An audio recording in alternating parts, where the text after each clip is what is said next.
See how people use the sponsors training to get a mining job. Welcome to Australian Mining for New Starters, and today I'm going to do a video about how people use the sponsors training, the intro to underground or the work ready package to get themselves a job. So to do that, we're going to go over to the Sponsors Wall of Fame page and have a look at some of the comments that have been sent back to us. And this one I got last week from Bryn, which is really good, and it really sums up why you're doing the training to start with. So he flew in for his first swing today. Quite glad I went through and did your training course. Helped me so much with everything, just being able to talk the lingo.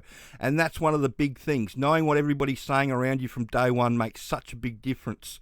And it was great to see the surprise on the shift boss's face when he picked me up and I knew exactly what he was talking about and could discuss how the mine was working. So that's worth the price of the $450 just alone. If you can talk to the shift boss on day one about what's going on, that inspires confidence in them. It also means that they're going to start investing a lot more time into you straight away, because one of the biggest problems that they've got in the industry at the moment is trying to get the new starters up to speed with actually how the mine works. And a lot of people go in thinking that, oh yeah, I can use equipment, or I've been on diggers and loaders and trucks and all that sort of stuff all my life. That's often not the issue. The issue is not people's ability to operate equipment. The issue is always the ability for the person to get their head around how the mine works, so you can leave them alone to operate safely in that workspace. You can be the best operator in the world, but if the shift boss can't leave you alone to get on with the job because you're not sure what's going on around you, or you have to keep asking questions about how the mine runs, you're not going to last for very long. And that's one of the things that happens. But if we go back to the Wall of Fame page, you can go down and, Danny got a job a couple of weeks ago. He came over to WA. He moved to one of the mining towns. He tried for 3 or 4 months to get himself in without any luck. He signed up for the DIY, and once he finished that, he decided he wanted a bit of help with the work ready. And once we finished his resume and got him prepped with the work ready, he started sending his resume out, and within 2 weeks, he was starting as a truck driver on a mine site.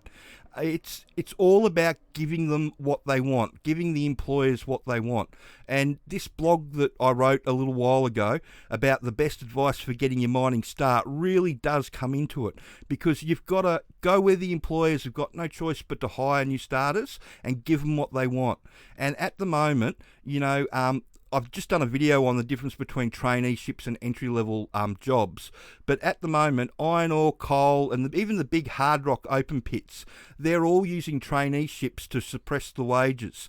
Whereas hard rock underground and exploration, they need people straight away. So they use the entry-level model, where you go in and as soon as you're trained up, you start earning the money straight away.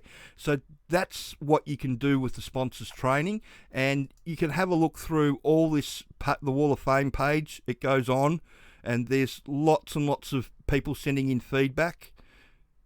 And, they're from a very diverse group of backgrounds.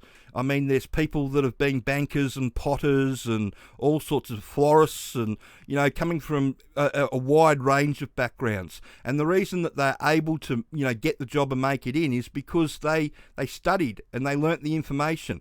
If you can talk to the mine owner about how their mine works, that's 90% of the battle, because that's what they're worried about. That's their problem. They don't have a problem teaching anybody how to drive the truck. That takes a couple of weeks tops. What they have a lot of problem with is teaching them how the mine works, so you can leave them alone in the truck to get on with driving the truck by themselves. That's what they have the issue with, and that's why they turn over so many people. Unfortunately, if you go in green without having done something like this, so you don't know what's going on day one, like Bryn did, then you've got more than a 50% chance of failure. And that's the system, Australia-wide. All the companies are doing the best they can with it all, but when you bring people on without any knowledge of how the mine works on day one and then throw them in the deep end, I mean, what do you really expect? So that's one of the reasons why I suggest people do this. It doesn't cost you a lot of money to do, and it just sets you up for success. Instead, if you go in green, and lots of people will apply for jobs and get them and go in green because, the jobs are absolutely everywhere. If you type underground into Seek, you'll see. Barminco, a perfect example of that. They're looking for people in New South Wales, Queensland and WA at the moment. There's just entry-level jobs everywhere with hard rock underground. But if you can give them what they want, then you've got something to offer them. And that's what knowing the mine does for you. If you know how the mine works, then you can apply for all these jobs from a position of confidence that you're actually going to offer the employer something. And that's why these people get jobs, and that's why their resumes get read and they do well in the interviews. Go back to the Wall of Fame page, and where's Mustafa, who got a job a couple of weeks ago? Yeah, he was bus driving here in Perth, and he relocated up to Cal. He ended up getting offered 5 different jobs, but one of the reasons that he got the job was because the foreman in the interview said, all right, what do you think you're going to have to do as a nipper? And because he'd done the training, he was able to discuss exactly what he had to do as a nipper and give him a couple of different scenarios and ask questions about specifically what his role as the nipper was going to be on site, which impressed the foreman no end, and that's why he got the job. And it wasn't anything to do with what he'd done previously. It was all about the mining knowledge that he had in his head. And that's the secret to it. If you can show the employers that you know how their mine works, then you really do have something to offer them.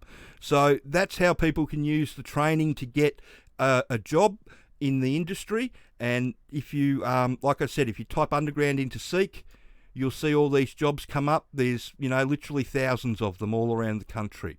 So I hope you found that information helpful, and if you've got any more questions on how the industry works that you'd like answered, please send them through. If you could like the video and share it around, that would be fabulous. And if you're thinking about getting into the industry, then, $450 isn't a high price to pay for knowing what you're getting yourself into and getting yourself off to a really good start by impressing that shift boss on day one.